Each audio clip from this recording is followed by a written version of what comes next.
Hey guys, how's it going? So sewing machine. I bought a sewing machine today at Joann's. Went in to pick up some yarn that I had ordered on their, on their app, and I thought, well, all my sewing machines are going to the shop for tune-ups and minor repairs and things like that. So the only one that I have that doesn't have any problems at the moment is the big Brother, the old vintage Brother machine. And I love it, but there's certain things that it doesn't do. Like it doesn't do zigzag, and, also it has a tendency to get hot if I really push it, like, when I'm stitching like a whole bunch of book covers, things like that. So anyway, so I saw they had the Singer Fashion Mate.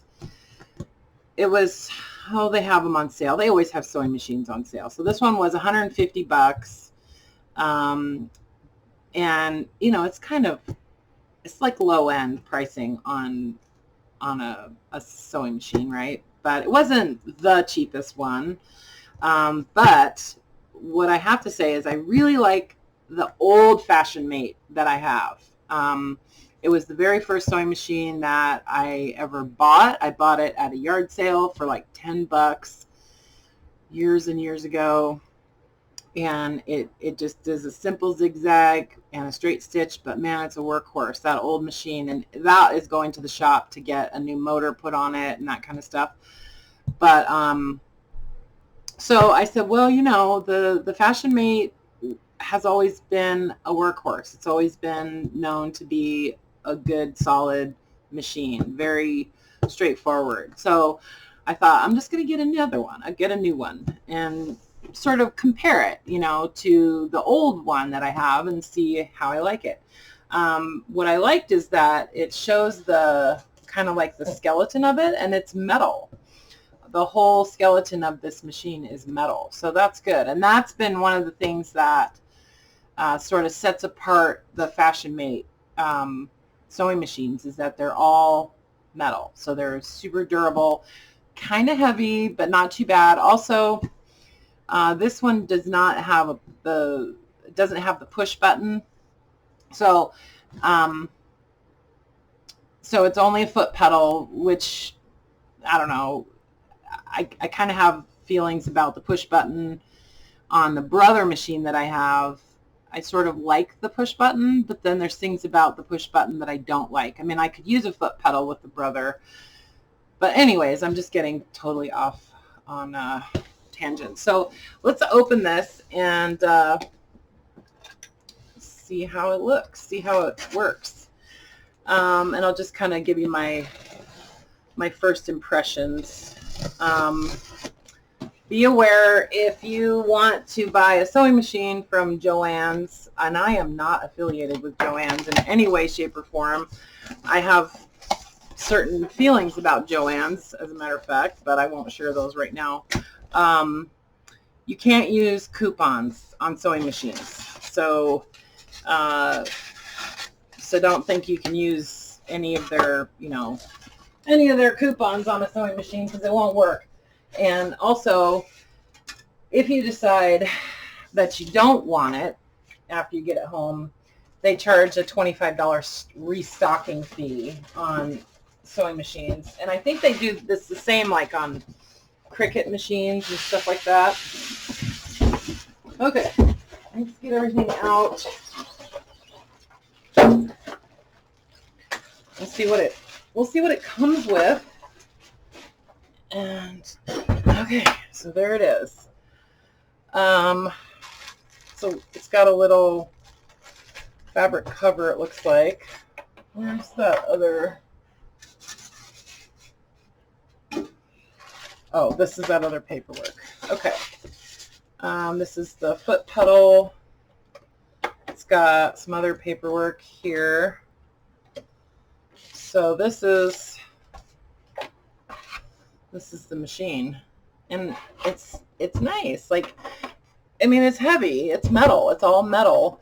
So it's, you know, it's relatively heavy, but I think that that just adds stability, and it just makes it more sturdy.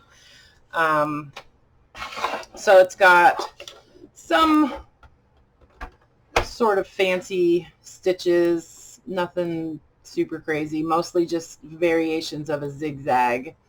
And then you can adjust the stitch length. Here's the reverse button. Bobbin threader. There should be another, yeah, there's another pin in here, so you can put it here to hold your thread, or you can use like cones.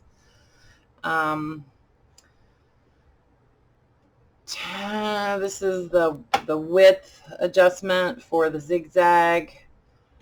I'm not sure what that is. This is probably your tension. Yeah, this is the tension. Yeah, just, you know, pretty basic.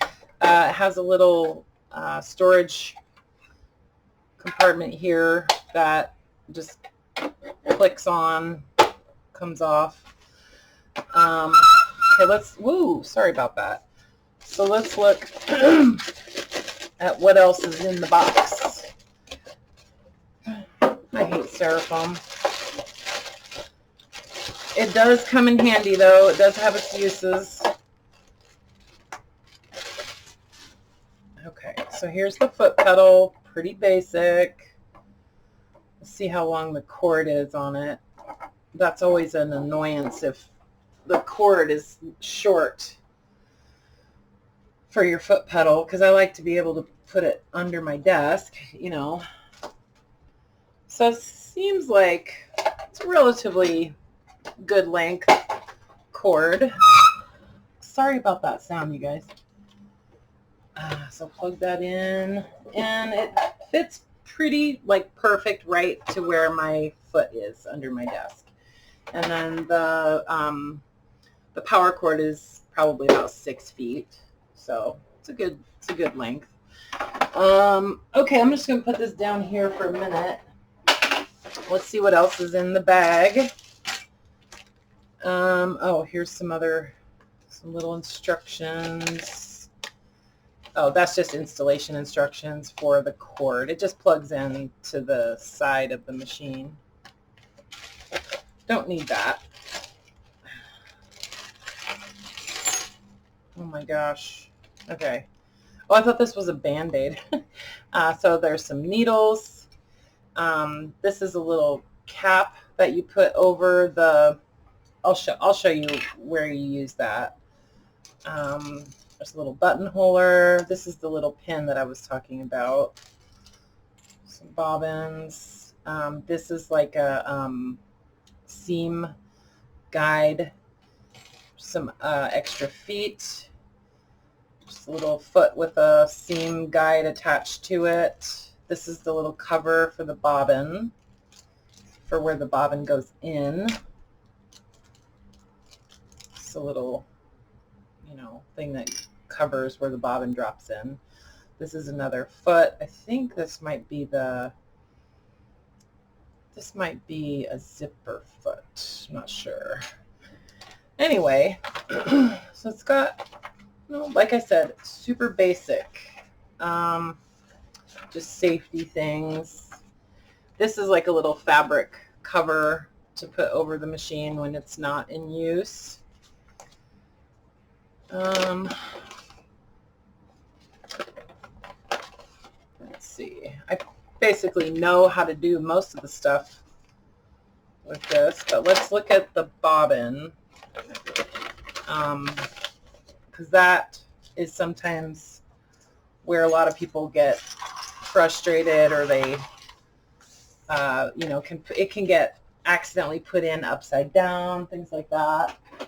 So let's see. Oh, wait a second. So this,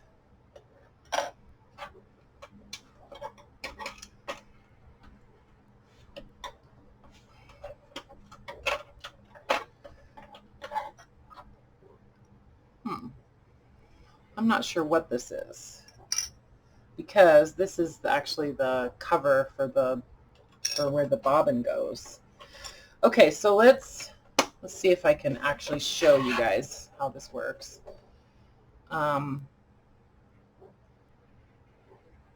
So here's the bobbin drops in from the top. There's a little button right here that you just push to the side, and it pops off that little cover, and then the bobbin is just right inside there. And it takes universal bobbins, so you can use some of the old metal ones will work in here as long as they're configured correctly and they're the right size. You know, there's not that many different styles of sewing machine bobbins. So as long as, you know, it pretty much looks like that, you're good. Well, there's one that's like solid. Anyway, it's a universal bobbin is what it takes. Let me plug this in. Let's fill a bobbin and see how that runs.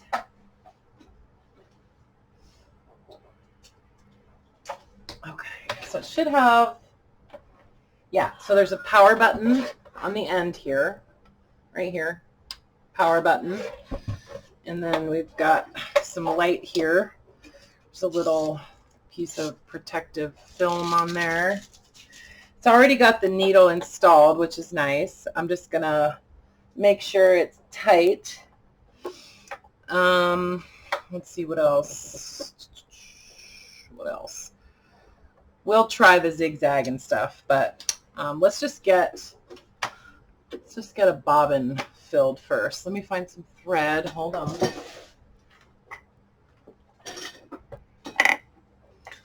Let's use some red thread. Oh, so this little guy, you want to stick it on there. That's where. So let's see, for threading a bobbin, you want to go on the front of this little pin here, and then you want to wind it around to the back, okay? And then I find some scissors. Okay, so then you want to take your bobbin and stick the thread up. So there's little holes on the sides of the bobbin here. So you just want to thread from the inside out on your bobbin. Pull it up, and then you're gonna, whoops. So you just want to kind of pull it up, and you're gonna pop it on there, and then when you flip that over, it actually disengages the hand wheel so that the sewing machine won't actually start stitching. The old sewing machines, what you would do is there's a screw on the hand wheel that you would twist counterclockwise, and that would disengage the gears. But on the newer machines, when you push this over, it does the same thing, so you don't have to unscrew anything over here. I hope that makes sense. Okay, so let's see. Let's see if I screwed anything up here.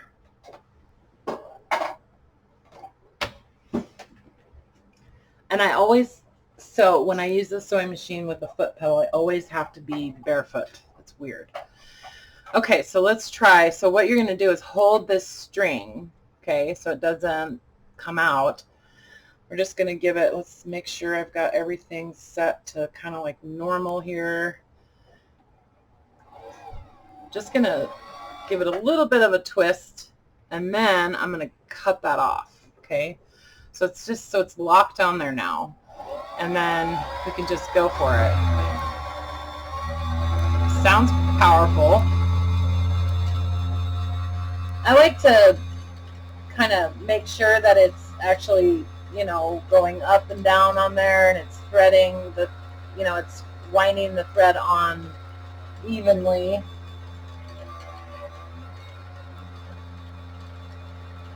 If it's not, I'll pick it up and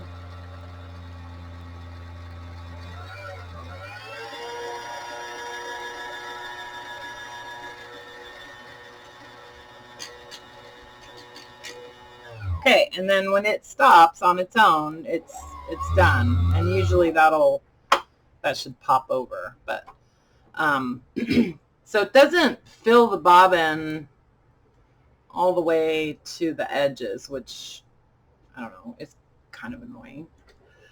But I like to get my bobbins as full as possible. But then sometimes if it's too full, you create problems down here. So, okay, so then this is where people get confused sometimes when they're inserting the bobbin. So the way I describe it is it's kind of like when you put the toilet paper on the little thing, you know, in the holder.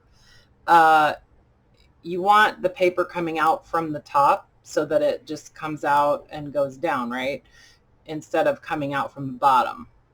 If I have it going out from the bottom, the cats always get into it and they wind up unrolling all the toilet paper. Actually, no, it's the other way around. Anyway, so you want your thread, if you turn it and you hold it vertically like this, you want your thread coming off the top, okay?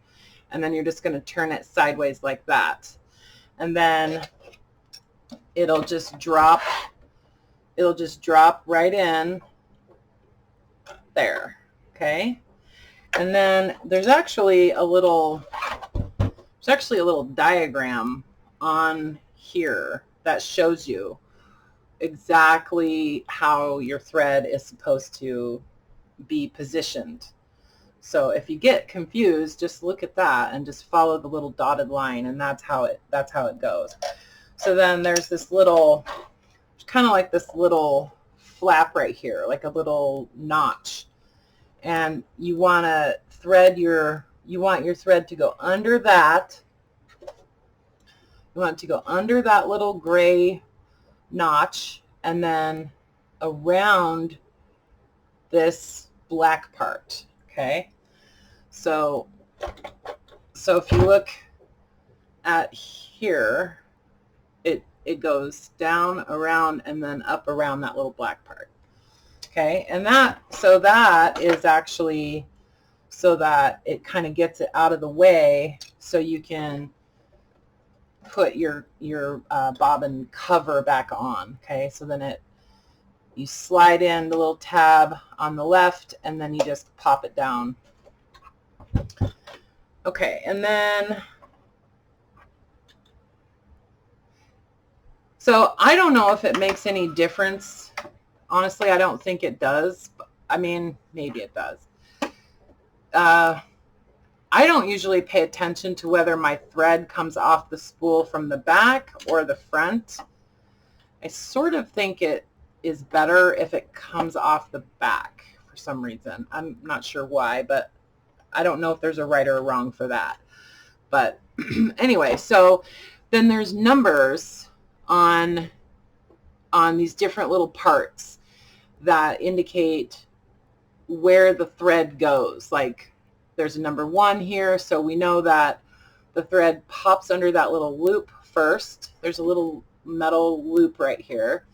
And then number 2 is this little thing. So then you want to put the thread under that, behind that. And I sort of hold it down. I sort of hold on to the thread up here so that I'm not constantly pulling more thread out while I'm threading. So I just hold it down with my finger. So that was number 2. And then number 3 is actually this slot right here, okay? So you want then your thread to come down through that slot. Number 4 is an arrow here that goes kind of like that. So then you know that your thread goes up around that. It just kind of goes down that slot and then under. And then it's going to come up. This is number 5. So it's going to go all the way up, and then you're going to go from the right to the left of this lever. Okay, that's a little lever that's actually going to move down the road. And then number 6 is this little, there's a little, whoops, my thread popped off.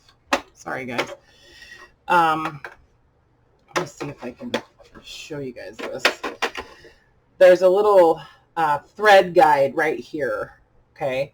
It's got a slot on the back of it, which is where your thread is going to go behind, okay? So it's going to just go down. This is a lot easier to do when it's upright, but anyway, so it just goes behind that little thread guide, okay? And then there's another little thread guide that's right in front of the needle. It just looks like a little wire. It's kind of hard to show you here, but it just looks like a little wire. And you want to just hook your thread behind that little wire. And it's kind of like a little square, kind of loopy looking thing. And that keeps your thread in line with your needle as you're stitching. It's important that you get your thread in behind that, though. Otherwise, you're going to wind up like breaking your thread and stuff often. So, and then if you ever have a sewing, this is going to be hard to explain, but if you ever have a sewing machine where you don't know which direction to thread the needle from, like some machines you thread from front to back, like you go in through the front, some you go through the side, and even some you go from the inside out. So the best way to determine which way you're going to thread your needle is wherever that little loop is, whichever side of the needle that's on, that's the side that you're going to start pushing the thread through the needle on. So if that little loop that's right on the needle is on the left, then you know that you're going to thread the needle from left to right. If it's in the front, then you know that you're going to thread your needle from front to back. If it's on the right, then you know that you're going to thread your needle from right to left. Okay. So let's see.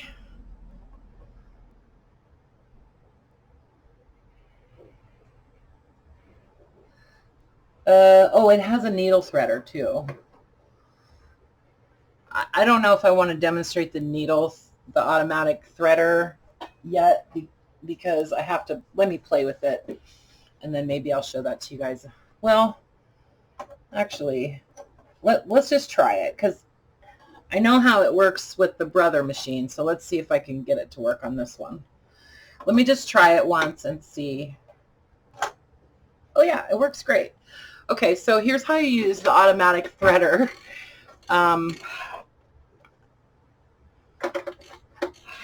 Let's see if I can show this to you guys from here. I might have to put my head in front of it though.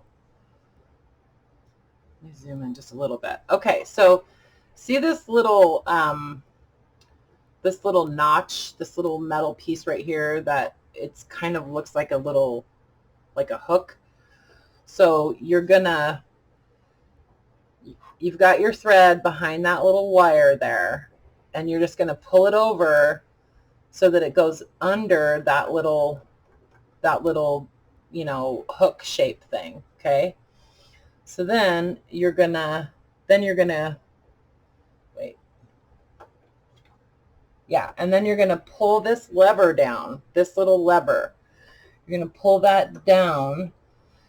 And then there's this little piece that flips around from behind that actually is going to position the thread right at the eye of the needle. Okay, so you're holding that down. You're holding a little bit of tension on this thread, not much, like you still want the thread to move, so don't hold it too tightly, otherwise it won't be able to push the thread through the eye of the needle. And then you're just gonna let it go. That's really how. Hold on. Let me try it from up here, because let me see if I'm explaining that right. Oh, you do have to pull the thread back. Oh, that's right. Okay, sorry guys, I forgot. This is really awkward. Anyway, so you pull the thread over under that little hook, and then you push this down Okay, you push this down, and then you take your thread and you put it, there's these little teeth that are behind the eye of the needle now. So I'm going to put you push the thread into those teeth, okay? And then you just let that go. And what it does is it pushes a little loop of thread through the needle. Okay, it pushes a little loop of thread through the needle. Trust me, it's through there. It's through to the back of the needle. So, boy, this is awkward. See, this is why I need 2 cameras. And then it's threaded. Okay, so then we need to get our bobbin thread up to the top, like up through the plate. So you're just going to hold on to your top thread, and you're going to turn the machine. You're going to turn the wheel counterclockwise, so towards you, until you see it loop around. You'll see it actually loop around the bobbin in here, and then you'll see a loop of thread come up through the where the feed dogs are. Okay, and then you can just pull it through. So now we've got the bobbin thread and the top thread ready to go. So there's also no, this one doesn't have the needle position. I generally sew on, I'm usually sewing on paper, believe it or not. So I generally keep my tension somewhat high. So somewhere, 4 or 5. I can talk to you guys about like adjusting your tension another time. And if we need to go through the rest of the attachments that are in here, maybe we can do that some other time. But I wanted to show you this little cap. This goes, so say you were using like a little cone of thread or something, you would put your thread on here, and then you can even use it with this, but and then this just basically holds your thread in place so that it comes off and it doesn't. And then also you can like if you have a case that you store your sewing machine in, sometimes this is a little bit too tall, so you can take that off and you can always just use this part for your thread. Also, another thing that's nice about this is that you can put a twin needle, a double needle on the machine, so you can actually stitch with 2 threads. So you can have one here and one here. So just an idea. Anyway, so that's the basics. This is a little screwdriver. These are really nice if you don't have one of these. If you ever see one at a thrift store or something, grab it. If you're, if you have like an older sewing machine and you don't have one, they're really nice to get underneath here. If you ever need to open this little plate up, this little screwdriver is great, and you can even use it when you're tightening, changing your needle and that kind of stuff. So anyway, I did another video on using the buttonholer. It was on my brother machine, and I haven't done it on, obviously, you guys know what I've done on this, but I'll play around with the buttonholer on this machine and see how I like it, and maybe I'll do another video and show you how to use the buttonholer for this particular machine. I need some different scissors. Anyway, this little piece of felt actually goes on here, and it just helps your thread move smoothly so it doesn't, get caught. Anyway, so let's sew something real quick. I'm going to stitch on some paper, although I know not, if you're watching this and you're not a journal maker and you don't make junk journals and stuff, you'll probably think I'm crazy, but that's what we do. So I've just got 2 pieces of cardstock, and I just want to try it out. So it's a nice, sometimes where the lever and the, to raise and lower the foot, sometimes it's kind of awkward to get to. This one actually seems pretty nice. And let me look at one other thing. Like I don't have to twist my wrist around in a weird angle to actually raise and lower this. Like it's in a good position. The Singer heavy duty machine that I have, I don't like the way it's positioned. It's hard to get my hand in there. But there's plenty of room here on the bed of the machine so that I can stitch book covers. So if you're wanting to do that and you are wondering about that, there's plenty of room there. This is just a Reader's Digest.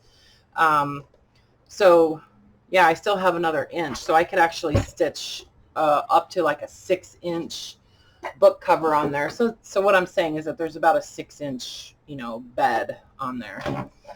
So let's try just a straight stitch. Make sure I got everything good here. Let's try reverse.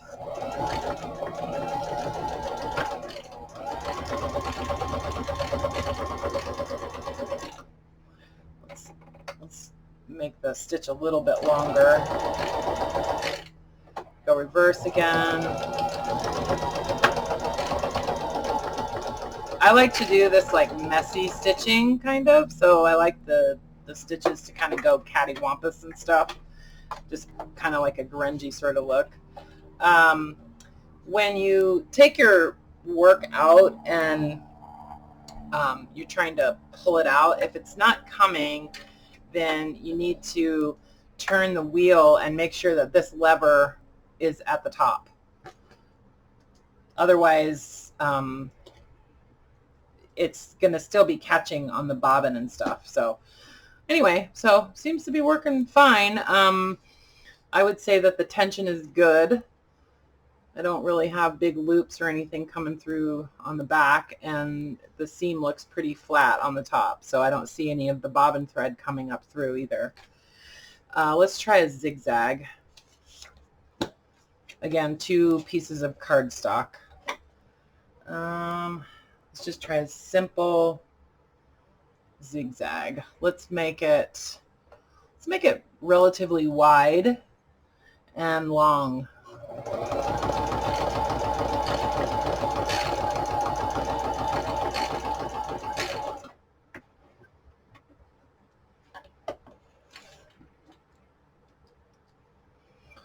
Not bad.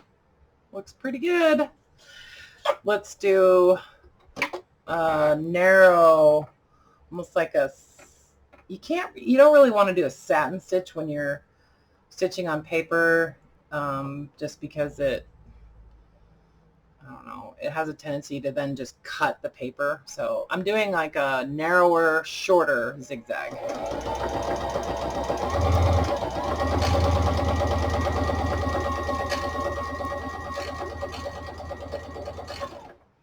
And then super easy to just switch back to a straight stitch.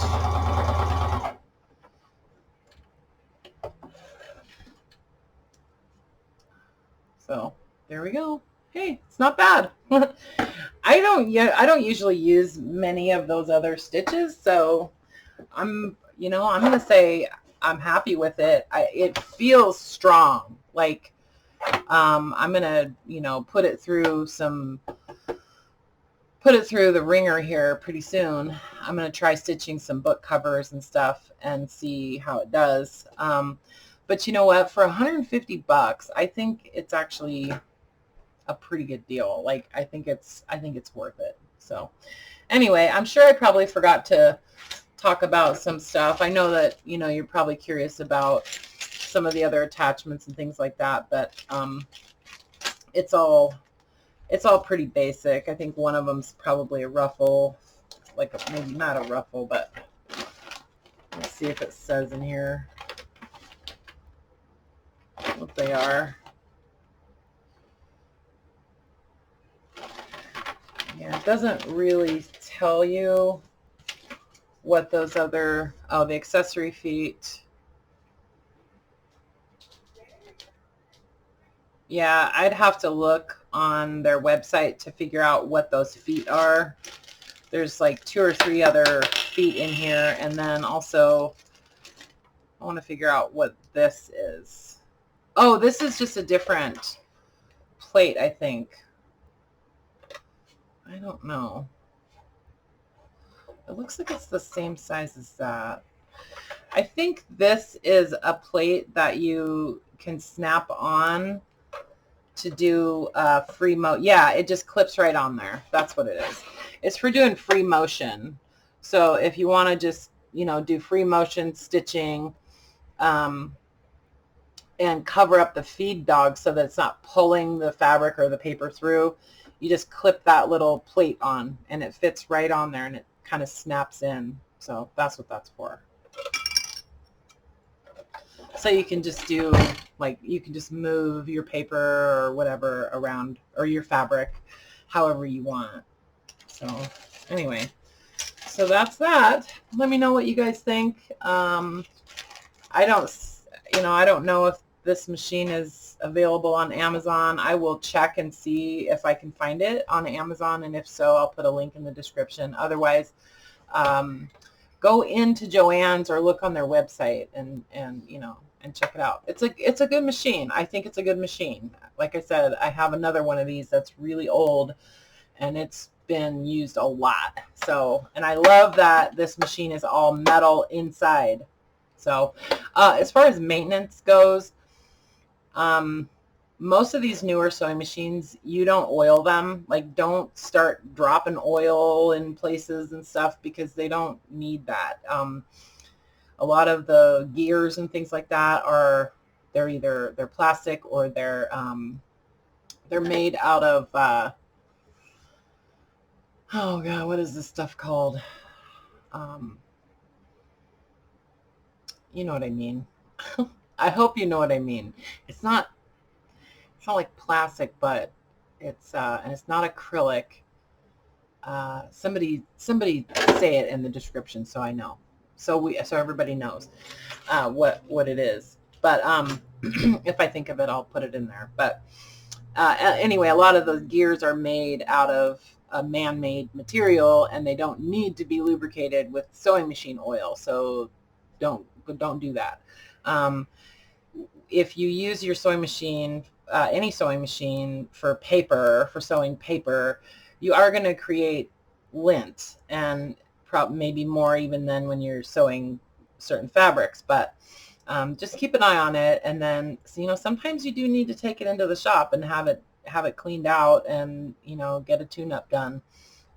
Usually it's less than, it's usually like right around $50-$60 to have maintenance done on a sewing machine, and then it's good for quite a while. So because they can adjust like your bobbin tension and all that kind of stuff too, so if you need it.